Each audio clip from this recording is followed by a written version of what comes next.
Hi friends, അപ്പോൾ ഇന്ന് നമ്മൾ ചെയ്യാൻ പോകുന്ന മൂവി വളരെ ഇൻട്രസ്റ്റിംഗ് ആയിട്ടുള്ളൊരു മൂവിയാണ്. അപ്പോൾ നിങ്ങളിൽ പല ആളുകളും ഒരുപക്ഷെ ഈ ഒരു മൂവി കണ്ടിട്ടുണ്ടാവാം. പക്ഷേ ഇതുവരെയും കാണാത്തവർക്ക് ഒരു ബെസ്റ്റ് എക്സ്പീരിയൻസ് തന്നെ ആയിരിക്കും ഈ ഒരു മൂവി. അപ്പോൾ നമ്മളിന്ന് ചെയ്യാൻ പോകുന്ന മൂവി ഏതാണെന്ന് വെച്ചാൽ 2010 പുറത്തിറങ്ങിയ റബ്ബർ എന്ന് പറഞ്ഞിട്ട് ഒരു ഹൊറർ കോമഡി മൂവിയാണ് നമ്മൾ ഇന്ന് എക്സ്പ്ലെയിൻ ചെയ്യാൻ പോകുന്നത്. ഒരുപക്ഷെ നിങ്ങൾ ഈ മൂവി കണ്ട് തീരം പോകും. ഈ ഒരു മൂവി എന്താ ഇവിടെ സംഭവിച്ചതെന്നുള്ളൊരു ചോദ്യം നിങ്ങളുടെ എല്ലാവരുടെയും മനസ്സിലുണ്ടായേക്കാം. അതിന് ഉത്തരം തരാൻ എനിക്കോ അതേപോലെ തന്നെ ഇതിൻ്റെ സംവിധായകനോ കഴിയത്തില്ല എന്നുള്ളതാണ്. അതെന്താണെന്ന് നിങ്ങൾ ഈ ഒരു മൂവി കണ്ട് തീരുമ്പോൾ നിങ്ങൾക്ക് മനസ്സിലാവും. അപ്പോൾ ഈ ഒരു മൂവി ഇൻട്രസ്റ്റിംഗ് ആയിരിക്കും. അതുകൊണ്ട് നിങ്ങൾ സ്കിപ്പ് ചെയ്ത് അവസാനം വരെയും കാണാൻ ശ്രമിക്കുക എന്നുള്ളത് മാത്രമാണ്. കൂടുതലായിട്ടൊന്നും പറഞ്ഞില്ല, നമുക്ക് നേരെ സ്റ്റോറിയിലോട്ട് പോകാം. അപ്പോൾ നമ്മുടെ ഈ മൂവിയുടെ സ്റ്റാർട്ടിംഗ് സീനിൽ ഒരു മൺ റോഡിലായിട്ട് ഒരുപാട് കസേരകൾ അവിടെ ഇവിടെയൊക്കെ ആയിട്ട് ഇങ്ങനെ പറക്കി വെച്ചിട്ടുണ്ട്. അതേപോലെ തന്നെ കാണിക്കുമ്പോൾ ഒരാൾ ഒരുപാട് ബൈനോക്കുലറുമായിട്ട് കണ്ടാലൊരു അക്കൗണ്ടന്റിനെ പോലെ ഇരിക്കുന്ന ഒരാൾ, അയാൾ ഈ കസേരകൾ പറക്കി വെച്ചിരിക്കുന്ന ആ ഒരു റോഡിൽ ആരെയോ കാത്തങ്ങനെ നിൽക്കുകയാണ്. കുറെ കഴിയുമ്പോഴത്തേക്കാണ് ദൂരെ നിന്നും ഒരു കാർ ഇവിടെ വെച്ചിരിക്കുന്ന ഈ ഒരു കസേരകളെല്ലാം അതിൽ ഓരോന്നോരോന്നായിട്ട് ഇങ്ങനെ തട്ടി ഈ കാറ് ഇയാളുടെ അടുത്തേക്ക് വരുന്നതും ആ കാറിന്റെ പുറകിലെ ഡിക്കിയിൽ നിന്നും ഒരു പോലീസ് ഓഫീസർ എഴുന്നേറ്റ് വരികയാണ്. എന്നിട്ട് അയാൾ നേരെ കാറിൽ നിന്ന് ഇറങ്ങി കാറിൽ നിന്ന് ഇറങ്ങി വന്നിട്ട് അയാൾ നേരെ ക്യാമറയിലേക്ക് നോക്കി സംസാരിക്കുകയാണ്. അത് നമ്മൾ കാണികൾക്ക് വേണ്ടിയിട്ടാണ്. എന്താണെന്ന് വെച്ചാൽ സ്റ്റീവൻ സ്പിൽബർഗിന്റെ സിനിമയായിട്ടുള്ള E.T.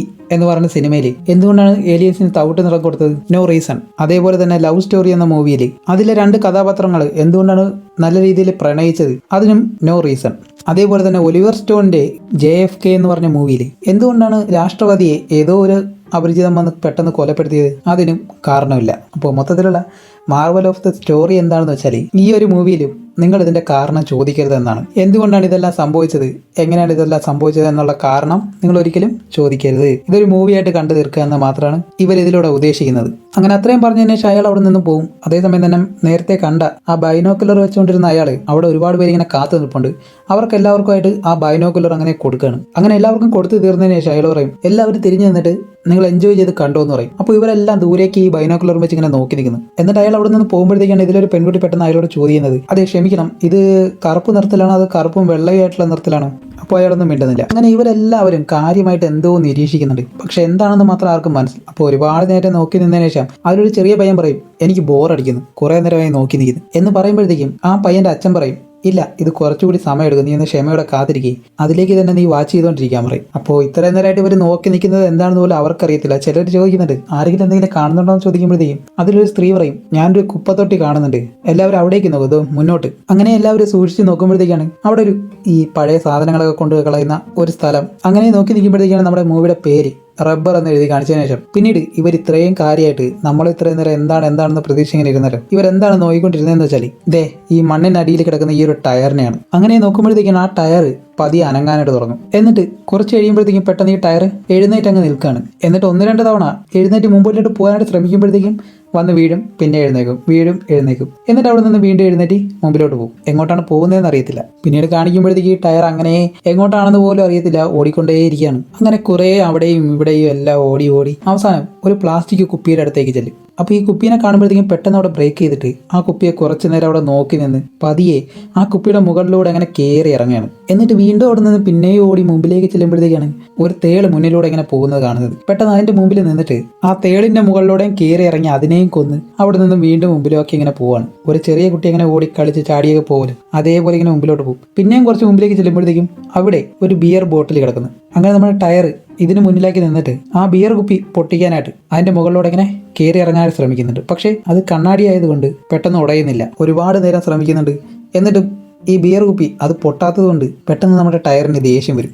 ദേഷ്യം വന്ന് പെട്ടെന്ന് ഈ ടയർ എന്താ ചെയ്യുന്നത് വെച്ചിട്ട് അത് പെട്ടെന്ന് വൈബ്രേറ്റ് ആവും. അങ്ങനെ നല്ല രീതിയിൽ ഇത് വൈബ്രേറ്റ് ആയിക്കൊണ്ടേ ഇരിക്കുന്ന സമയത്ത് പെട്ടെന്ന് ഈ മുമ്പിലുള്ള ആ ഒരു ബിയർ ബോട്ടിൽ അത് പൊട്ടി അങ്ങ് ചീറുക. അങ്ങനെ ആ കുപ്പി പൊട്ടിച്ചിട്ട് അവിടെ നിന്ന് വീണ്ടും മുമ്പിലേക്ക് ഓടി അങ്ങ് പോകും. അപ്പോഴാണ് ഇവിടെ ബൈനോക്കുലറും വെച്ചുകൊണ്ട് നിൽക്കുന്ന അവർ പറയുന്നത്, ഇപ്പോൾ ഇൻട്രസ്റ്റിംഗ് ആയിട്ട് വരുന്നുണ്ട്, ആ കുട്ടി പറഞ്ഞത് ശരിയാണ്, എനിക്ക് തോന്നുന്നു അതിനൊരു സൈക്കോ ശക്തിയുള്ള എന്തോ ഉണ്ട്, അതെനിക്ക് ഇപ്പോഴാണ് മനസ്സിലായതെന്ന് പറയും. അപ്പോൾ ഇവിടെ നിൽക്കുന്ന ഇത്രയും പേര് അതൊരു സിനിമ കാണുന്ന രീതിയിൽ അതിനെ ആസ്വദിച്ചുകൊണ്ടേ ഇരിക്കുകയാണ്. അങ്ങനെ നമ്മുടെ ടയറിനെ കാണിക്കുമ്പോഴത്തേക്കും വീണ്ടും ടയർ വീണ്ടും ഇങ്ങനെ കുറെ മുമ്പിലേക്ക് വരുമ്പോഴത്തേക്കാണ് മുന്നിലായിട്ട് ഒരു ഇരുമ്പ് പാട്ട കിടക്കുന്ന കാണുന്നത്. അങ്ങനെ അതിന്റെ മുമ്പിൽ വന്നിട്ട് പെട്ടെന്ന് വൈബ്രേറ്റ് ആവാനായിട്ട് തുടങ്ങും. അങ്ങനെ ഒരുപാട് നേരം വൈബ്രേറ്റ് ആകുമ്പോഴത്തേക്കും അത് ഇരുമ്പാണല്ലോ, അപ്പോൾ പെട്ടെന്ന് പൊട്ടുന്നില്ല. അങ്ങനെ ഈ ടയറിന് ദേഷ്യം കൂടി നല്ല രീതിയിൽ വൈബ്രേറ്റ് ആയി ആ ഒരു ഇരുമ്പ് പാട്ടയും പൊട്ടി അങ്ങ് ചേറുകയാണ്. പിന്നെയും മുന്നിലോട്ട് എങ്ങോട്ടാണെന്ന് അറിയത്തില്ല, എന്തിനാണ് പോകുന്നതെന്ന് അറിയത്തില്ല. അങ്ങനെ ഒരുപാട് ദൂരം ചെല്ലുമ്പോഴത്തേക്കും ഇപ്പോൾ വൈകുന്നേരമായി, അതുകൊണ്ട് ഇനിയിപ്പോൾ കിടക്കണം. അങ്ങനെ ഒരു മരത്തിന്റെ അടുത്ത് വന്നിട്ട് രാത്രി അവിടെ തന്നെ കിടന്നുറങ്ങിയിട്ട് അടുത്ത ദിവസം രാവിലെ ആകുമ്പോൾ തന്നെ അവിടെ നിന്ന് വീണ്ടും എഴുന്നേറ്റിട്ട് മുമ്പോട്ട് പോവാണ്. അങ്ങനെ ഈ കാണികളെ കാണിക്കുമ്പോഴത്തേക്കും അവരെല്ലാം നല്ല ഉറക്കമായി. അപ്പോഴേക്കാണ് ഇവർക്ക് ഈ ബൈനോക്കുലർ കൊടുത്ത അയാൾ നേരെ വന്ന് ഈ ഉറങ്ങിക്കിടക്കുന്നവരുടെ ബാഗിലും പോക്കറ്റിലുള്ള പൈസ എല്ലാം അയാൾ എടുത്തിട്ട് അയാൾ എല്ലാവരെയും വിളിച്ചുണർത്തുകയാണ്. എന്നിട്ട് അതിൽ ഓരോരുത്തരായിട്ട് വീണ്ടും ആ ബൈനോക്കുലർ വെച്ചിട്ട് ഈ ടയറിനെ തന്നെ ഇങ്ങനെ ഫോളോ ചെയ്ത് വാച്ച് ചെയ്തുകൊണ്ടേയിരിക്കുന്നു. അപ്പോഴേക്കും ഇതിൽ ആ ഒരു ചെറിയ പയ്യനുണ്ടല്ലോ, അവൻ പറയും, അച്ഛൻ എനിക്ക് വിശക്കുന്നുണ്ടെന്ന് പറയുമ്പോഴും അവന്റെ അച്ഛൻ അതൊന്നും കാര്യമാക്കുന്നില്ല. അയാൾ നല്ല ഉറക്കം. അതേസമയം ഒരു വീൽ ചെയറിൽ ഒരു വയസ്സായിട്ടുള്ള ഒരാളുണ്ട്. അയാളോട് ഒരുത്തം വന്ന് ചോദിക്കും എവിടെയാണെന്ന് ചോദിക്കുമ്പോഴത്തേക്കും അയാൾ പറയും മുന്നിൽ തന്നെയുണ്ട്. നിങ്ങൾ നോക്കുന്നത് പറയുന്നതും ഇവരെല്ലാം വീണ്ടും ആ ടയറിനെ ഫോളോ ചെയ്യുന്നു. അപ്പോൾ നമ്മുടെ ടയറിനെ കാണിക്കുമ്പോൾ ടയർ ഓടി കുറച്ച് മുമ്പിലേക്ക് ചെല്ലുമ്പോഴത്തേക്കും ദാഹം. അപ്പോൾ നോക്കുമ്പോൾ അവിടെ കുറച്ച് വെള്ളം കിടപ്പുണ്ട്. അതും കുടിച്ചിട്ട് പതിയെ കുറച്ചുകൂടി മുമ്പിലേക്ക് ചെല്ലുമ്പോഴത്തേക്കാണ് അവിടെ ഒരു മുയൽ നിൽക്കുന്നത്. കുറേ നേരം ആ മുയലിനെ നോക്കി നിന്നിട്ട് പെട്ടെന്ന് ടയറങ്ങ് വൈബ്രേറ്റ് ആവാനായിട്ട് തുടങ്ങും. നോക്കുമ്പോൾ ആ മുയലും പൊട്ടിയങ്ങ് തെറിച്ച് അതും ചാവുകയാണ്. അങ്ങനെ അതിനെയും കൊന്നിട്ട് ഒരുപാട് ഓടി ചെല്ലുമ്പോഴത്തേക്കാണ് റോഡിലെത്തി. അങ്ങനെ ആ റോഡിന്റെ സൈഡിൽ ഈ ടയർ നിൽക്കുന്നതും പിന്നീട് കാണിക്കുന്നത് ഒരു പെൺകുട്ടി, അവളുടെ പേരെന്നറിയത്തില്ല, അവള് കാർ ഓടിച്ചുകൊണ്ട് അങ്ങനെ പോവാണ്. അങ്ങനെ അവള് നമ്മുടെ ടയറിനെ കഴിഞ്ഞ് മുന്നിലേക്ക് പോകുമ്പോഴത്തേക്കും പെട്ടെന്ന് ടയർ വീണ്ടും വൈബ്രേറ്റ് ആവാൻ തുടങ്ങും. നോക്കുമ്പോൾ എന്താണെന്ന് വെച്ചാൽ അവളുടെ ആ ഒരു വണ്ടി പെട്ടെന്ന് സ്റ്റോപ്പ് ആവുകയാണ്. അത് സ്റ്റാർട്ട് ചെയ്യാൻ കഴിയുന്നില്ല. അപ്പോൾ ഈ ടയറാണ് അതിന് പിടിച്ച് നിർത്തിയിരിക്കുന്നത് തന്നെ. എന്നിട്ട് ആ കാർ അവിടെ സ്റ്റോപ്പ് ചെയ്തിട്ട് ഈ ടയർ പതിയെ ആ കാറിന്റെ അടുത്തേക്ക് ചെല്ലുകയാണ്. അവളാണെങ്കിൽ അവിടെ സ്റ്റാർട്ട് ചെയ്യാൻ ശ്രമിക്കുന്നുണ്ട്. അതേസമയം തന്നെ ഈ ടയറിന് പുറകെ മറ്റൊരു വണ്ടിയും വരുന്നുണ്ട്. ആ വണ്ടി ഓടിക്കുന്ന അയാൾ ഈ ടയർ മുന്നിലായിട്ട് ഉരുണ്ടു പോകുന്നത് അയാൾ ശ്രദ്ധിക്കുന്നില്ല. അയാൾ നേരെ വന്ന് ഈ ഒരു ടയറിന് ഒരു ഒറ്റയിടി, ടയർ തെറിച്ച് നേരെ റോഡിന്റെ ഒരു സൈഡിലേക്ക് വന്ന് വീഴും. അപ്പോൾ ഈ ടയർ റോഡിന്റെ സൈഡിൽ വന്ന് വീണതുകൊണ്ട് മുന്നിലത്തെ കാറിലിരിക്കുന്ന ആ പെൺകുട്ടി കാർ സ്റ്റാർട്ട് ചെയ്യുന്നതും പെട്ടെന്ന് കാർ സ്റ്റാർട്ട് ആകുന്നു. അവളും അങ്ങനെ കാർ സ്റ്റാർട്ട് ചെയ്ത് അവിടെ നിന്ന് പോവാണ്. അങ്ങനെ നമ്മുടെ ടയറിനെ ഇടിച്ച് തെറിപ്പിച്ചതുകൊണ്ട് ടയറിന് നല്ല ദേഷ്യം. ടയർ അങ്ങനെ എഴുന്നേറ്റ് നോക്കുമ്പോഴത്തേക്കും റോഡിലൊരു കാക്ക നിൽക്കുന്നത്. ഇപ്പൊ ദേഷ്യം തീർക്കണമല്ലോ, ആ കാക്കയും വൈബ്രേറ്റ് ചെയ്ത് അങ്ങ് കൊല്ലുകയാണ്. അങ്ങനെ ആ പെൺകുട്ടി ഈ കാറിൽ ഇങ്ങനെ പോയിക്കൊണ്ടിരിക്കുമ്പോഴത്തേക്കാണ് മുന്നിലായിട്ട് ഒരു പെട്രോൾ പമ്പിന്റെ അടുത്ത് നിന്ന് നമ്മുടെ ടയറിനെ ഇടിച്ച് തെറിപ്പിച്ച് പോയല്ലോ. അയാൾ പെട്രോൾ ഫില്ല് ചെയ്തുകൊണ്ട് നിൽക്കുമ്പോഴത്തേക്കും ആ പെണ്ണ് അയാളെ കൈയും കാണിച്ചിട്ട് ഇങ്ങനെ പോവുകയും ചെയ്യുന്നുണ്ട്. എന്താണ് കാരണം എന്ന് അറിയത്തില്ല. അങ്ങനെ അയാൾ പെട്രോൾ എല്ലാം ഫില്ല് ചെയ്ത് അയാൾ വേറെ എങ്ങോട്ടോ ഫോൺ ചെയ്യാനായിട്ട് ഇങ്ങനെ നിൽക്കുന്നത് നമ്മുടെ ടയർ ഇയാളെ കണ്ടുപിടിച്ചു. എന്നിട്ട് അയാളുടെ പുറകെ അങ്ങനെ നിൽക്കുകയാണ്. കാരണം അയാളാണല്ലോ ടയറിനെ ഇടിച്ച് തെറിപ്പിച്ചിട്ട് പോയത്. അങ്ങനെ അയാൾ ഫോണെല്ലാം വിളിച്ചിട്ട് ടയർ അവിടെ നിൽക്കുന്നത് അയാൾ ശ്രദ്ധിക്കുന്നില്ല. അയാൾ അത് വലിയ കാര്യമാക്കാതെ കാറിൽ കയറുന്നു. എന്നിട്ട് കാർ സ്റ്റാർട്ട് ചെയ്യാനായിട്ട് നിൽക്കുമ്പോഴേക്കും നമ്മുടെ ടയർ അയാളെ ഇങ്ങനെ ദേഷിച്ച് നോക്കി നിൽക്കും. കുറേ നേരം നിന്നിട്ട് ടയർ പെട്ടെന്ന് വൈബ്രേറ്റ് ആവുന്നതും ഈ കാറിലിരിക്കുന്ന അയാളുടെ തല പൊട്ടി അങ്ങ് തെറിക്കുന്നു. അയാൾ അവിടെ വെച്ച് മരിക്കാൻ. എന്നിട്ട് അവിടെ നിന്ന് കൂളായിട്ട് ആ ഒരു പെണ്ണ് പോയല്ലോ, അവളുടെ പുറകെ അങ്ങനെ പോകുന്നു. അതേസമയം തന്നെ പോലീസ് ഇതിലേക്ക് കടന്നു പോകുന്നുണ്ട്. അവർ ഈ ടയർ ഉരുണ്ടു പോകുന്നത് അത്ര വലിയ കാര്യമാക്കുന്നില്ല. അത് കഴിഞ്ഞ് കാണിക്കുമ്പോഴത്തേക്കും നമ്മുടെ ടയർ നേരെ ഉരുണ്ട് ഒരു ചെറിയ റെസ്റ്റോറൻറ്റ് പോലത്തുള്ള സ്ഥലത്ത് അവളവിടെ താമസിക്കുകയാണ്. അപ്പോഴേക്കും നമ്മുടെ ടയർ നേരെ അവളുടെ അടുത്തേക്ക് വന്നിട്ട് ടയർ അങ്ങനെ നോക്കുമ്പോഴത്തേക്കാണ് 15-ാം നമ്പർ റൂം തുറന്നിറങ്ങുന്നു. അങ്ങനെ നമ്മുടെ ടയർ നേരെ ആ റൂമിന്റെ മുന്നിലേക്ക് ചെല്ലും. എന്നിട്ട് അകത്തേക്ക് നോക്കുമ്പോഴത്തേക്കും അവൾ അതിനകത്തുണ്ട്. അവൾ കുളിക്കാനോ എന്തോ അകത്തേക്ക് ഇങ്ങനെ പോവാണ്. അത് കാണുന്നത് നമ്മുടെ ടയർ പതിയെ ആ ഡോറ് തുറന്നിട്ട് അവൾ കുളിക്കുന്നതും കണ്ടുകൊണ്ട് നിൽക്കുന്നു. അപ്പോഴേക്കും ഇവിടെ നിൽക്കുന്നവരെല്ലാം പറയുന്നുണ്ട്, ഇത് വളരെ ഇൻട്രസ്റ്റിംഗ് ആണല്ലോ, ഞാനൊന്ന് നോക്കട്ടെ എന്ന് പറഞ്ഞിട്ട് അവിടെയുള്ള ആണുങ്ങളെല്ലാം കൂടി അവൾ കുളിക്കുന്നത് നോക്കിക്കൊണ്ട് നിൽക്കുന്നു. അതേപോലെ തന്നെ പലരും പല അഭിപ്രായങ്ങൾ പല രീതിയിൽ ഇങ്ങനെ പറയണം ആ ടയറിനെയും പെണ്ണിനെയും വെച്ചുകൊണ്ട്. അപ്പോഴും നമ്മുടെ ടയർ ഇവിടെ കുളിസിയും കണ്ടുകൊണ്ടേ ഇരിക്കുകയാണ്. അപ്പോൾ ഇതിനകത്ത് കയറി ആ പെണ്ണിതൊന്നും മനസ്സിലാക്കുന്നില്ല. അവൾ പെട്ടെന്ന് അറിയാതെ ഡോർ അങ്ങ് ക്ലോസ് ചെയ്യുന്നതും നമ്മുടെ ടയർ നേരെ പുറകിലോട്ട് അങ്ങ് പോകും. എന്നിട്ട് അവൾ മുറിയിൽ അങ്ങനെ കിടക്കുമ്പോഴത്തേക്കും അതിന് തൊട്ടടുത്തുള്ള മറ്റൊരു മുറിയിൽ നമ്മുടെ ടയർ ആ റൂമിൽ ഇരുന്നിട്ട് TV കാണുകയാണ്. അപ്പോൾ ഇവിടെ ഇരിക്കുന്ന കാണികൾക്ക് ഇനി വലിയ ഇൻട്രസ്റ്റിംഗ് ആയിട്ടൊന്നുമില്ല. അതേസമയം തന്നെ സന്ധ്യയായി, എല്ലാവരും ഉറങ്ങാനായിട്ട് കിടക്കുന്നു. ആ വീൽ ചെയറിലിരിക്കുന്ന അപ്പൂപ്പൻ മാത്രം എപ്പോഴും ഈ ടയറിനെ ഇങ്ങനെ വാച്ച് ചെയ്തുകൊണ്ടേയിരിക്കുന്നു. അങ്ങനെ നമ്മുടെ ടയർ ആ പെൺകുട്ടി കിടക്കുന്ന അവളുടെ റൂമിന്റെ തൊട്ടടുത്തുള്ള റൂമിൽ തന്നെ എപ്പോഴും TV ഇങ്ങനെ വെച്ചുകൊണ്ട് അതിനകത്ത് തന്നെ ഇരിക്കുകയാണ്. അതേസമയം ഇതിന് മറ്റൊരു മുറിയിൽ ഇവർക്കെല്ലാം ബൈനോക്കുലർ കൊടുത്ത അയാളെ നമുക്ക് വേണമെങ്കിൽ ഒരു അസിസ്റ്റന്റ് എന്ന് വേണമെങ്കിൽ വിളിക്കാം. അയാൾ 2 ഷൂ എടുത്ത് വെച്ചിട്ട് അയാൾ എന്തൊക്കെയോ ചെയ്തുകൊണ്ടിരിക്കുന്നത്. പെട്ടെന്ന് അയാളുടെ റൂമിലേക്ക് ഒരു കോൾ വരുമ്പോഴത്തേക്കും അയാൾ ആ കോൾ എടുത്തിട്ട് പെട്ടെന്ന് ആരോട്, യെസ് മാസ്റ്റർ, അതേപോലെ ഞാൻ ചെയ്യാം, എനിക്കെല്ലാം മനസ്സിലായി, ഞാൻ രാവിലെ തന്നെ അത് മുടങ്ങാതെ ചെയ്യും എന്നും പറയുന്നു. അയാളുടെ മുമ്പിലായിട്ടാണെങ്കിൽ ഒരു കോഴി നിപ്പുണ്ട്. അങ്ങനെ ആ കോൾ കട്ട് ചെയ്തതിന് ശേഷം അയാളുടെ കയ്യിൽ ഇരിക്കുന്ന ഒരു പെട്ടി അയാൾ തുറക്കുമ്പോഴത്തേക്കാണ് അതിനുള്ളിൽ 1-2 കത്തികളും അതേപോലെ തന്നെ മരുന്നുകളൊക്കെ ഉണ്ട്. പിന്നീട് നോക്കുമ്പോൾ അയാൾ ആ ഒരു കോഴിയെ കൊല്ലുന്നതായിട്ട് കാണിക്കുന്നു. അങ്ങനെ അന്ന് രാത്രി കഴിഞ്ഞ് അടുത്ത ദിവസം ആകുമ്പോഴത്തേക്കും ആ അസിസ്റ്റന്റ് അയാളെ പെട്ടെന്ന് റൂമിൽ നിന്നും ഒരു വലിയ ബാഗ് കൊടുത്ത് അയാളുടെ സൈക്കിൾ വെച്ചിട്ട് അയാളുടെ വെളിയിലേക്ക് പോകുമ്പോഴത്തേക്കും ഇവിടെ ക്ലീനിങ്ങിൽ നിൽക്കുന്ന ആ ഒരു പെൺകുട്ടി പെട്ടെന്ന് ചോദിക്കും, നിങ്ങളുടെ മുറി എനിക്ക് വൃത്തിയാക്കാൻ കഴിയുമെന്ന് ചോദിക്കുമ്പോൾ അയാൾ പറയാതെ വൃത്തിയായിക്കോന്ന് പറയും. എന്നിട്ട് അയാൾ പെട്ടെന്ന് നേരെ ഇവരുടെ അടുത്തേക്ക്, ഈ കാണികളുടെ അടുത്തേക്ക് വന്നിട്ട് അയാൾ ഇന്നലെ കൊന്ന ആ ഒരു ടർക്കി കോഴി ഉണ്ടല്ലോ അതിനെ ഇവരുടെ അടുത്തേക്ക് എടുത്തിട്ട് കൊടുക്കും. എന്നിട്ട് പറയും, നിങ്ങൾക്ക് ഫുഡായെന്ന് പറയുന്നത് ഇപ്പോൾ ഈ 2 ദിവസമായിട്ട് ഇവർ വിശന്ന് തന്നെ ഇവിടെ ഇരിക്കുകയല്ലേ. എല്ലാവരും കൂടി പെട്ടെന്ന് വെപ്രാളം കാണിച്ച് എല്ലാവരും കൂടി ആ ടർക്കി കോഴീനെ കഴിക്കുകയാണ്. അതേസമയം ഇവിടെ കാണിക്കുമ്പോഴത്തേക്കും ആ ക്ലീനിങ് ലേഡി ഉണ്ടല്ലോ അവൾ പെട്ടെന്ന് 16-ാം നമ്പർ മുറി അതിനുള്ളിലേക്ക് ക്ലീൻ ചെയ്യാനായിട്ട് കയറി വരുമ്പോഴത്തേക്കും അവിടെ TV ഇപ്പോഴും ഓടിക്കൊണ്ട് തന്നെ ഇരിക്കുകയാണ്. അങ്ങനെ അവൾ വന്ന് ബെഡിൽ നോക്കുമ്പോഴാണ് ആ ബെഡിൽ മൊത്തം കറുത്ത നിറത്തിൽ അഴുക്ക് പറ്റിയിരിക്കുന്നു. അതേസമയം തന്നെ നോക്കുമ്പോൾ ബാത്റൂമിൽ ആരോ കുളിക്കുന്ന ശബ്ദവും കേൾക്കും. അങ്ങനെ ഇവള് വന്നിട്ട് പതിയെ ഡോർ തുറന്ന് ഉള്ളിലേക്ക് നോക്കുമ്പോഴത്തേക്ക് നമ്മുടെ ടയർ അവിടെ നിന്ന് കുളിക്കുന്നു. അവൾ പെട്ടെന്ന് ഷവർ അങ്ങ് ഓഫ് ചെയ്തിട്ട് വൃത്തികെട്ട ടയർ എന്ന് പറഞ്ഞ ഈ ടയറിനെ എടുത്ത് ദൂരേക്ക് ഒരു ഒറ്റ കയറി. അവൾക്കറിയില്ലല്ലോ ടയറിന് ജീവൻ ഉണ്ടെന്നുള്ള കാര്യം. എന്നിട്ട് അവൾ അതിനകത്തുള്ള ബെഡ്ഷീറ്റിൽ അങ്ങനെ മടക്കിക്കൊണ്ട് നിൽക്കുന്നത് നമ്മുടെ ടയറിന് വീണ്ടും ദേഷ്യമായി. ടയർ അങ്ങനെ അവിടെ നിന്ന് എഴുന്നേറ്റി ആ മുറിക്ക് വെളിയിൽ വന്ന് ഇങ്ങനെ നിൽക്കുകയാണ്.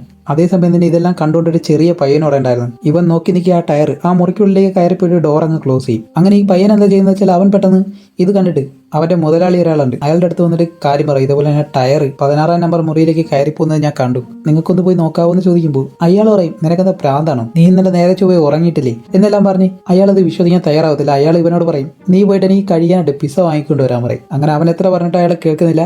അയാൾ അവനെ അവിടെ നിന്നും പറഞ്ഞു വിടാണ്. അങ്ങനെ കുറച്ച് കഴിഞ്ഞ് കാണിക്കുമ്പോഴത്തേക്കാണ് നമ്മുടെ ടയർ ഇതിനകത്തിരുന്ന് TV കാണാണ്. ആ കട്ടിലിന് താഴെയാണെങ്കിൽ ആ ക്ലീനിങ് ചെയ്യുന്ന ആ ലേഡിയുടെ തല പൊട്ടിത്തെറിച്ചിട്ട് അവൾ മരിച്ചു കിടക്കുന്നു. പിന്നീട് കാണിക്കുമ്പോൾ നമ്മുടെ ടയർ അവൻ ഫോളോ ചെയ്ത് വന്ന ഒരു പെണ്ണുണ്ടല്ലോ, അവൾ സ്വിമ്മിംഗ് പൂളിൽ നിന്ന് കുളിക്കായിരുന്നു. അപ്പോൾ അവളുടെ അടുത്തേക്ക് വന്ന് അവളെ നോക്കി ഇങ്ങനെ നിൽക്കുന്നു. അവൾ കുളിയെല്ലാം കഴിയിട്ട് അവിടെ നിന്ന് നേരെ ഈ ടയർ ഇങ്ങനെ ഉണ്ടെന്നുള്ള കാര്യം അവളത് ശ്രദ്ധിക്കുന്നില്ല.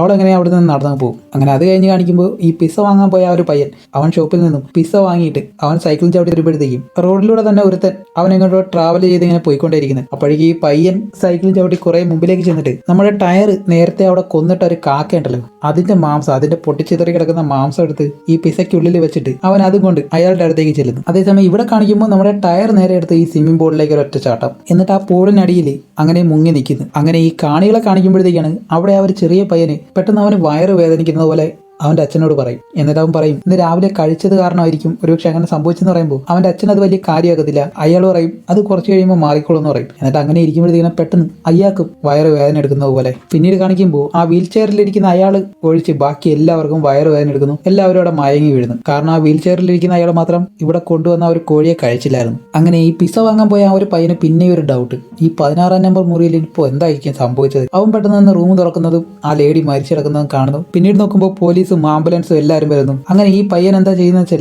അയാളുടെ മുതലാളിയെയും അതേപോലെ തന്നെ ആ പോലീസുകാരൻ അയാളെയും വിളിച്ചുകൊണ്ട് ഈ പൂളിനടുത്തേക്ക് വന്നിട്ട് അവൻ പറയും, ദേ ഈ പൂളിനടി കിടക്കുന്ന ഈ ടയറാണ് ഇതെല്ലാം ചെയ്തത്, ഞാൻ കണ്ടതാണ്, അവൻ അതിനകത്തേക്ക് കയറി, എന്നിട്ട് അവനാണ് ആ പെൺകുട്ടിയെ കൊന്നത് എന്നല്ലേ ഇവൻ പറയുമ്പോഴത്തേക്കും അവരത് അപ്പോഴും വിശ്വസിക്കാൻ തയ്യാറല്ല. അപ്പോൾ ഇവൻ എന്താ ചെയ്യുന്ന വെച്ചാൽ നേരെ ആ പൂളിലേക്ക് ഇറങ്ങിയിട്ട് ആ ടയറിനെടുത്ത് മുകളിലേക്ക് കൊണ്ടിടും. അപ്പോൾ നമ്മുടെ ടയർ ഒന്നും അറിയാത്തതുപോലെ അനങ്ങാതെ അങ്ങനെ കിടക്കാണ്. അപ്പോൾ അവർക്ക് വിശ്വസിക്കാൻ കഴിയാത്തതുകൊണ്ട് ആ പയ്യൻ അവിടെ നിന്ന് അങ്ങ് പറഞ്ഞോളൂ. എന്നിട്ട് ആ മുതലാളിയോട് ഈ പോലീസുകാരൻ ചോദിക്കും, നീയും ആ പയ്യനുമായിട്ടുള്ള ബന്ധം എന്താണ് എന്ന് ചോദിക്കുമ്പോൾ അവൻ പറയും, അവൻ എൻ്റെ ജോലിക്കാരനാണ്, ഞാനാണ് ഈ റിസോർട്ട് ഇവിടെ നടത്തുന്നത് എന്നെല്ലാം പറഞ്ഞ് ഡീറ്റെയിൽസ് എല്ലാം എഴുതി വാങ്ങിച്ചോണ്ട് നീ നിൽക്കുമ്പോഴത്തേക്കാണ് പെട്ടെന്ന് ആ പോലീസുകാരൻ അയാളുടെ വാച്ചിലേക്ക് നോക്കിയിട്ട് പറയും, 6 മണിക്കൂർ കഴിഞ്ഞു, ഇപ്പോൾ ആ വിഷം നല്ല രീതിയിൽ പ്രവർത്തിച്ച് കാണും, ഇനി നമുക്കെല്ലാം നിർത്താം എന്ന് പറയുമ്പോഴത്തേക്കും ആ മുതലാളി ചോദിക്കും, വിഷം ആർക്ക് കൊടുത്തു എന്ന് ചോദിക്കുമ്പോഴത്തേക്കും പോലീസുകാരൻ പറയുന്നത്, അതെ, ഞാൻ എൻ്റെ കാണികൾക്ക് എല്ലാവർക്കും വിഷം കൊടുത്തു, അതിപ്പോൾ പ്രവർത്തിച്ച് കാണും, ഇനിയിപ്പോൾ നിങ്ങൾ എന്തായാലും വീട്ടിലേക്ക് പോയിക്കോ, ഞങ്ങൾക്ക് നിങ്ങളെ ഇനി ആവശ്യമില്ല എന്ന് ഈ മുതലാളിയോട് പറയാണ്. അയാൾക്കാണെങ്കിലൊന്നും മനസ്സിലാവുന്നില്ല. അങ്ങനെ ഈ കാണികളെ കാണിക്കുമ്പോൾ അവരെല്ലാം ഇവിടെ മരിച്ചു കിടക്കുന്നു. എന്നിട്ട് ഈ പോലീസുകാരൻ എന്താ ചെയ്യുന്നത് വെച്ചാൽ അവിടെ നിൽക്കുന്ന അയാളുടെ സഹപ്രവർത്തകരായിട്ടുള്ള മറ്റു പോലീസുകാരെ വിളിച്ചു നിർത്തിയിട്ട് പറയും, എനിക്കൊരു പ്രധാന കാര്യം പറയാനുണ്ട്, എല്ലാവരും ഒന്ന് ശ്രദ്ധിക്കണം, ഇനിയിപ്പോൾ നിങ്ങൾക്ക് എല്ലാവർക്കും വിശ്രമിക്കാം, എല്ലാം കഴിഞ്ഞു, ഇപ്പോൾ നമ്മൾ നിർത്തുകയാണ്, എല്ലാവർക്കും താങ്ക്സ്, നിങ്ങളൊരു വലിയ ജോലിയാണ് ചെയ്തത്. അപ്പോഴേക്കും മറ്റു പോലീസുകാർ ചോദിക്കും, നിങ്ങൾ എന്താണ് ഉദ്ദേശിക്കുന്നത് സാർ? അപ്പോൾ ഇയാൾ പറയും, അതെ, ഞാൻ പറഞ്ഞു തന്നെയാണ് ഞാൻ ഉദ്ദേശിച്ചത്, ഇതെല്ലാം കഴിഞ്ഞു, ഇനി നിങ്ങൾക്ക് എല്ലാവർക്കും തിരിച്ച് വീട്ടിലേക്ക് പോകാം, വിശ്രമിക്കാം, നിങ്ങളോടൊപ്പം വർക്ക് ചെയ്തതിന് ഒരുപാട് നന്ദിയുണ്ട്, നിങ്ങളുടെ അഭിനയിക്കുന്നതെല്ലാം നിർത്തുക, എല്ലാം കഴിഞ്ഞു, ഇനി ആരും ഇതൊന്നും കാണാൻ പോകുന്നില്ല, ഇനി ഇവിടെ നിന്നിട്ട് ഒരു കാര്യമില്ല, നിർത്തിയിട്ട് എല്ലാവരും പോകാൻ പറയുമ്പോഴത്തേക്ക് അവർക്ക് വീണ്ടും സംശയം. അവർ പറയുന്നത്, അതിനിത് അഭിനയമല്ല, ഇത് യഥാർത്ഥ ജീവിതമാണ്, ഞങ്ങൾ പോലീസുകാരാണ്, നിങ്ങൾ ഞങ്ങളുടെ ഓഫീസറാണ്. എന്നാൽ അവർ പറയുമ്പോഴേ അയാൾ പറയും, ഇല്ലല്ല, ഇത് വേറെ അഭിനയമാണ്, നിങ്ങൾക്ക് വിശ്വാസമാവുന്നില്ല, ഞാൻ കാണിച്ചു തരാം, ഡെന്നീസ് നിങ്ങളുടെ തോക്കൊന്നെടുക്ക് എന്ന് പറയുമ്പോഴത്തേക്കും ആ ലേഡി അവർ തോക്കെടുക്കും. എന്നിട്ട് ഈ പോലീസുകാരൻ പറയും, ഇനി എന്നെ പോയിന്റ് ചെയ്തിട്ട് എന്നെ ഷൂട്ട് ചെയ്തേ എന്ന് പറയുമ്പോഴത്തേക്കും അവർക്ക് അത് ചെയ്യാൻ കഴിയുന്നില്ല. കാരണം അവരെ കയ്യിലിരിക്കുന്നത് റിയൽ ആയിട്ടുള്ള ഗണ്ണാണ്. അങ്ങനെ അവരെ കൊണ്ട് ചെയ്യാൻ കഴിയാത്തത് കൊണ്ട് മറ്റൊരാളോട് പറയും, ഡോഗ് നീ ഗണ്ണെടുക്ക് എന്നിട്ട് എന്നെ ഷൂട്ട് ചെയ്യാൻ പറയുമ്പോഴത്തേക്കും അവൻ എടുത്തിട്ട് ഇങ്ങനെ ഗണ്ണ് നീട്ടി വയ്ക്കുമ്പോഴത്തേക്കാണ് ഇയാൾ പറയുന്നത്, ഷൂട്ട് ചെയ്യും, ഒരു കുഴപ്പമില്ല, ഷൂട്ട് ചെയ്യുന്ന പറയുമ്പോൾ അവൻ ഷൂട്ട് ചെയ്യുന്നതും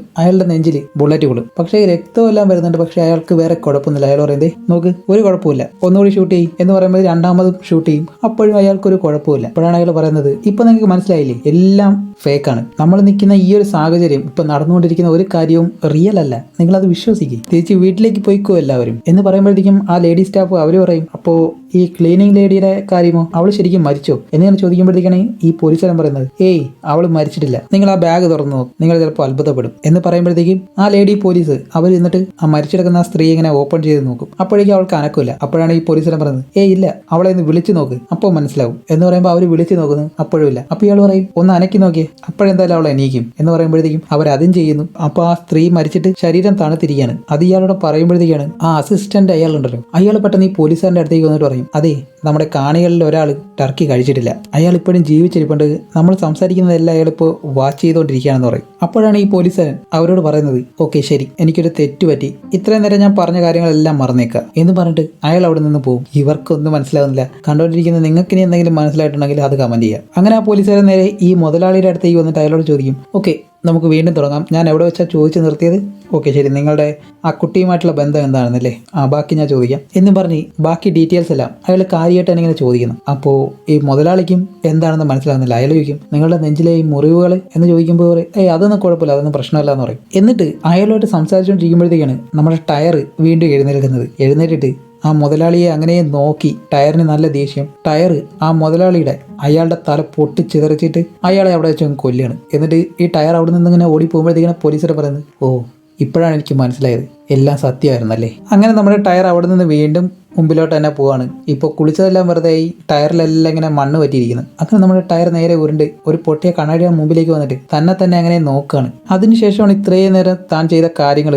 ഇതെല്ലാം അവിടെ നിന്നിങ്ങനെ ആലോചിക്കും. എന്നിട്ട് ആ പെണ്ണിനെ ഫോളോ ചെയ്തത് ഇതെല്ലാം ആലോചിച്ചിട്ട് പിന്നെ അവിടെ നിന്ന് പോകാനായിട്ട് വരുമ്പോഴത്തേക്കും പെട്ടെന്ന് ആ പയ്യൻ ചോദിക്കുന്നത്, നീയാണോ മാർട്ടിനെ കൊന്നതെന്നിങ്ങനെ ചോദിക്കും. അപ്പോൾ ഈ ടയർ അവനെ നോക്കി ഇങ്ങനെ നിൽക്കുകയാണ്. അപ്പോഴേക്കും അവൻ ചോദിക്കും, നിനക്ക് സംസാരിക്കാൻ കഴിയോ എന്നിങ്ങനെ ചോദിക്കുമ്പോഴും ഈ ടയർ ഒന്നും ചെയ്യുന്നില്ല. അവൻ അങ്ങനെ നോക്കിയിട്ട് അവിടെ നിന്ന് പോകുമ്പോഴത്തേക്കും അവൻ പറയും, എന്നോട് എന്തെങ്കിലും പറഞ്ഞിട്ട് പോകും എന്നിങ്ങനെ പറഞ്ഞിട്ട് അവൻ പുറകെ ചെല്ലും. അതേസമയമാണ് ഈ പോലീസുകാരനെ കാണിക്കുമ്പോൾ അവൻ അവിടെ കിടക്കുന്ന ഒരു കാറിന്റെ ടയർ വലിച്ചൂരി ഈ പോലീസുകാരുടെ മുമ്പിലേക്ക് വെച്ചു കൊടുത്തിട്ട് പറയും, നമ്മുടെ കൊലയാളി ഇങ്ങനെയാണ് ഇരിക്കുന്നത്, അവനെ കണ്ടെത്താൻ നിങ്ങൾക്ക് 1 മണിക്കൂർ ഞാൻ തരും, അധിക ദൂരം എന്തായാലും അവന് പോയിട്ടില്ല, ഇനി നിങ്ങൾക്ക് എന്തെങ്കിലും ചോദ്യമുണ്ടോ എന്ന് ചോദിക്കുമ്പോൾ ആ ലേഡി പോലീസ് അവർ ചോദിക്കും, ആ ടയറിന്റെ ബ്രാൻഡ് ഏതാണ് എന്നിങ്ങനെ ചോദിക്കും. അപ്പോൾ അയാൾ പറയും, ബ്രാൻഡൊന്നുമില്ല, ബ്രാൻഡ് ഇല്ലാത്ത ഒരു ടയർ. അപ്പോഴേക്കും അതിലിരിക്കുന്ന മറ്റൊരുത്തൻ ചോദിക്കും, എനിക്കൊരു ചോദ്യം ചോദിക്കാണ്ട്, അത് കറുപ്പ് നിറമാണോ എന്നിങ്ങനെ ചോദിക്കുമ്പോഴത്തേക്കും ആ പയ്യൻ പെട്ടെന്ന് ഓടി വന്നിട്ട് പറയും, ഹേ ഗായ്സ്, ആ ടയർ ഇതേ റോഡിലൂടെ പോകുന്നത് ഞാൻ കണ്ടു എന്ന് ഇവരോടൊന്ന് പറയുന്നതും ഇവർ പെട്ടെന്ന് ആ ടയറിനെ ഫോളോ ചെയ്ത് പോവാണ്. അങ്ങനെ ഈ കാണികളെ കാണിക്കുമ്പോഴത്തേക്കും ബാക്കിയുള്ളവരെല്ലാം മരിച്ചു കിടക്കുന്നു. ആ വയസ്സായിട്ടുള്ള അയാൾ മാത്രം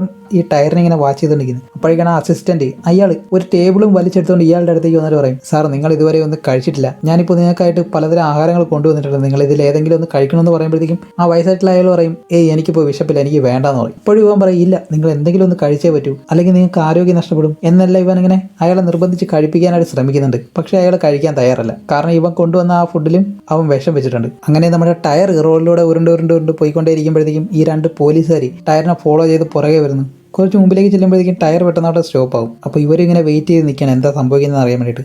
പെട്ടെന്ന് നമ്മുടെ ടയർ തിരിഞ്ഞു നോക്കിയിട്ട് ഈ കാറിനുള്ളിലെ ഒരു പോലീസുകാരനെ അങ്ങനെ നോക്കി വൈബ്രേറ്റ് ആവുന്നതും പെട്ടെന്ന് ആ കാറിലിരിക്കുന്ന ഒരു പോലീസുകാരൻ്റെ തല പെട്ടെന്ന് പൊട്ടിത്തെറിക്കുന്നതും അയാൾ അവിടെ വെച്ച് മരിക്കുന്നു. മറ്റേ ആൾക്കൊന്നും സംഭവിച്ചിട്ടില്ല. എന്നിട്ട് ഈ ടയർ അവിടെ നിന്ന് വീണ്ടും മുമ്പിലേക്ക് പോകുന്നു. അതേസമയം വീണ്ടും ഈ വീൽ ചെയർ കൊണ്ടിരിക്കുന്ന ആ പൂപ്പൻ്റെ അടുത്തേക്ക് ആ അസിസ്റ്റന്റ് അയാൾ ഈ വയസ്സായിട്ടുള്ള അയാളോട് സംസാരിച്ച് അവനറിയാതെ അവിടെ ഇരിക്കുന്ന എല്ലാ ആഹാരവും അവൻ തന്നെ എടുത്ത് കഴിക്കുകയാണ്. എന്നിട്ട് ഇയാളോട് പറയുന്നുണ്ട്, ഇത് നല്ല ടേസ്റ്റ് ഉണ്ട്, നിങ്ങൾക്ക് എന്തെങ്കിലും വേണം എന്നിങ്ങനെ ചോദിച്ച് അവൻ കൊണ്ടുവന്ന മിക്ക ആഹാരവും അവൻ തന്നെ കഴിക്കും. കുറച്ച് കഴിയുമ്പോഴത്തേക്ക് ഇതിൽ വിഷം വെച്ചിട്ടുള്ളതാണെന്ന് അവൻ അപ്പോഴാണ് മനസ്സിലാക്കുന്നത്. പെട്ടെന്ന് നോക്കുമ്പോൾ അവൻ്റെ വയറും വേദന എടുക്കുന്നു. അപ്പോഴേക്കും പറയുന്നുണ്ട്, ഇത് നിങ്ങൾക്ക് വേണ്ടി കൊണ്ടുവന്നതാണ്, നിങ്ങൾ കഴിക്കാത്തതുകൊണ്ടല്ലേ ഞാൻ കഴിച്ചതെന്നും പറഞ്ഞിട്ട് അവൻ്റെ വയറ് വേദന എടുത്ത് അവനും അവിടെ വെച്ച് മരിക്കും. ഇപ്പോഴും ഈ അപ്പൂപ്പൻ അതൊന്നും ശ്രദ്ധയില്ല. അയാൾ വീണ്ടും ഈ ടയറിനെ ഇങ്ങനെ പിന്തുടർന്നുകൊണ്ടേയിരിക്കുന്നു. അങ്ങനെ നമ്മുടെ ടയർ ഓടി മറ്റൊരു സ്ഥലത്തേക്ക് ചെല്ലുമ്പോഴത്തേക്കാണ് അവിടെ പഴയ ടയറുകളെല്ലാം കൂട്ടിയിട്ട് കത്തിക്കുന്നത് കാണുന്നത്. അങ്ങനെ അതിനടുത്ത് ഒരുപാട് നേരം ഇങ്ങനെ നോക്കി നിൽക്കുന്നു. പിന്നീട് കാണിക്കുമ്പോൾ ഈ ഒരു വലിയ സിറ്റിയിൽ പല സ്ഥലങ്ങളിലായിട്ട് ഷോപ്പിംഗ് മാളിലും റോഡുകളിലും എല്ലാം ഒരുപാട് പേര് മരിച്ചു കിടക്കാണ്. അവരുടെ എല്ലാം തല പൊട്ടിച്ചിതറിയിട്ട്. കാരണം ഈ ടയർ ഏത് വഴിയെല്ലാം പോയിട്ടുണ്ടോ അവിടെയുള്ള എല്ലാവരെയും കൊന്നുവന്നാണ് പോയിരിക്കുന്നത് തന്നെ. അങ്ങനെ ഇതിൽ ആ ടയറിനെ ഫോളോ ചെയ്തു പോയ ആ ലേഡി പോലീസ് ഓഫീസറും അതേപോലെ തന്നെ വേറെ ഒരുത്തരും ഇവർ രണ്ടുപേരും കൂടി ഒരു വീടിനടുത്തേക്ക് നിൽക്കുമ്പോഴത്തേക്കാണ് ആ വീടിനുള്ളിൽ ഈ ടയറിനെ അതിലൊരുത്തൻ കാണുന്നത്. നോക്കുമ്പോൾ ഈ ടയർ അതിനുള്ളിൽ ഇരുന്നിട്ട് TV പ്രോഗ്രാം കണ്ടുകൊണ്ടിരിക്കുകയാണ്. അപ്പോഴേക്കും ഇയാൾ പെട്ടെന്ന് ഇവിടെ ബാക്കിയുള്ള ആ പോലീസുകാരെല്ലാം വിളിച്ച് കാര്യം പറയും. അങ്ങനെ ഇവരെല്ലാം അവിടെ വന്നിട്ട് അവരെന്താ ചെയ്യുന്ന വെച്ചാൽ ഈ വീടിന് വെളിയിൽ ഡോറിന് മുന്നിലായിട്ട് ഒരു പെൺകുട്ടിയുടെ പ്രതിമയിൽ ബോംബെല്ലാം സെറ്റ് ചെയ്ത് വെച്ചിട്ട് അവിടെ നിന്ന് ഓടി ഇവരുടെ ജീപ്പിനടുത്തേക്ക് വരും. എന്നിട്ട് ഇവരെന്താ ചെയ്യുന്ന വെച്ചാൽ ഈ കാറിനകത്ത് കയറി ആ പ്രതിമയുടെ കഴുത്തിൽ തന്നെ ഒരു സ്പീക്കർ കിട്ടിയിട്ടുണ്ട്. അതുവഴി ഒരു പെണ്ണിനെ കൊണ്ട് ഈ ടയറിനെ അങ്ങനെ വിളിപ്പിക്കുകയാണ്. അപ്പോൾ ഈ ടയർ വെളിയിൽ വന്ന് നോക്കുമ്പോഴത്തേക്കും ഒരു പെണ്ണ് അവിടെ നിൽക്കുന്നു. അങ്ങനെ ഇവർ ആ സ്പീക്കറിലൂടെ പറയുന്നത് എന്താണെന്ന് വെച്ചാൽ, ഹേയ് നീ എൻ്റെ അടുത്തേക്ക് വാ, ഞാൻ നിനക്ക് വേണ്ടി കാത്തിരിക്കുകയാണ്, ഞാൻ കാണാൻ എങ്ങനെ സുന്ദരിയാണോ എന്നെല്ലാം ചോദിച്ചിട്ട് പെട്ടെന്ന് അവർ പറയും, എൻ്റെ അടുത്തേക്ക് വന്നിട്ട് എന്നെ കൊല്ലി, എൻ്റെ തല പൊട്ടിത്തെറിപ്പിക്കുക എന്നിങ്ങനെ ഈ ടയറിനോട് പറയും. അതേപോലെ തന്നെ ഒരു ബുക്കിൽ നിറയെ ഇങ്ങനെ എഴുതി വെച്ചേക്കണം എന്തൊക്കെ പറയണമെന്ന്. അതെല്ലാം ഇങ്ങനെ ഈ പെണ്ണിനെ കൊണ്ട് പറയിക്കുന്നു, എൻ്റെ അടുത്തേക്ക് വാ, എന്നെ പൊട്ടിത്തെറിപ്പിക്കുക എന്നിങ്ങനെ പറയുന്നത്. പെട്ടെന്ന് ഇവരുടെ ജീപ്പിന് വെളിയിലായിട്ട് ഒരാൾ വന്നിങ്ങനെ ഡോറെ തട്ടുന്നതും ഇവർ തുറന്നു നോക്കുമ്പോൾ ആരാണെന്ന് വെച്ചാൽ ആ വയസ്സായിട്ടുള്ള അയാൾ. അപ്പോൾ ആ വയസ്സായിട്ടുള്ള അയാൾ പറയുന്നതെന്ന് വെച്ചാൽ, നിങ്ങളെ ബുദ്ധിമുട്ടിച്ചതിൽ ക്ഷമിക്കണം, എനിക്ക് മനസ്സിലാവുന്നില്ല, നിങ്ങൾ ഈ ഡമ്മി വെച്ചുകൊണ്ട്, നേരത്തെ ഞാൻ പ്രതിമയെന്ന് പറഞ്ഞു, അപ്പോൾ എനിക്ക് ഡമ്മി കിട്ടിയില്ല, സോറി. ഇപ്പോൾ ഈ ഡമ്മി വെച്ചുകൊണ്ട് നിങ്ങൾ ഇതെല്ലാം ചെയ്യുന്നത് ഒരിക്കലും പ്രവർത്തിക്കുമെന്ന് എനിക്ക് തോന്നുന്നില്ല, അതുകൊണ്ട് നിങ്ങൾ വേറെ എന്തെങ്കിലും ഐഡിയ ചെയ്യുന്നതായിരിക്കും നല്ലതെന്ന് ഇയാൾ പറയുമ്പോഴത്തേക്കും പോലീസുകാരൻ പറയും, ഇല്ലില്ല, ഞങ്ങൾ ചെയ്ത ഐഡിയ എത്രയേ ഉള്ളൂ, ഈ ഡമ്മിയിൽ വെച്ചിരിക്കുന്ന ഡൈനാമിറ്റ് അത് ഈ ടയർ അടുത്തേക്ക് വരുമ്പോഴത്തേക്കും പൊട്ടിക്കുക എന്നുള്ളത് മാത്രമാണ്, അതാണ് ഞങ്ങളുടെ ഐഡിയ, നിങ്ങൾക്കിപ്പോൾ മനസ്സിലാവുന്നുണ്ടോ എന്ന് ചോദിക്കുമ്പോൾ വയസ്സായിട്ടുള്ള അയാൾ പറയും, ഇല്ല അങ്ങനെയല്ല, നിങ്ങൾ കുറച്ചുകൂടി പെട്ടെന്ന് മറ്റൊരാളെ കൊണ്ട് നിർത്തി വേറെ എന്തെങ്കിലും ഐഡിയ ചെയ്തോളെന്ന് ചോദിക്കുമ്പോഴത്തേക്കും ഇതിനുള്ളിലിരിക്കുന്ന ഒരു പോലീസുകാരെ പെട്ടെന്ന് പറയും,